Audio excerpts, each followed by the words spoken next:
செயற்பாலது ஓரும் அரணே. ஒருவருக்கு உயர்பாலது ஓரும் பழியே.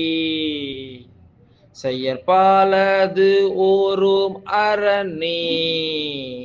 ஒருவருக்கு உயர்பாலது ஓரும் பழியே. தக்க செயலே அறமாகும், மற்றதெல்லாம் பழியாகும். அது என்னதான் பலனை தந்தாலும் பழியும் பாவமாகும். அது என்னதான் பலனை தந்தாலும் பழியும் பாவமாகும்.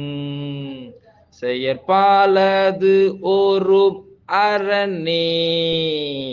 ஒருவருக்கு உயர்பாலது ஓரும் பழியே. செயற்பாலது ஓரும் அரணே. ஒருவருக்கு உயர்பாலது ஓரும் பழியே.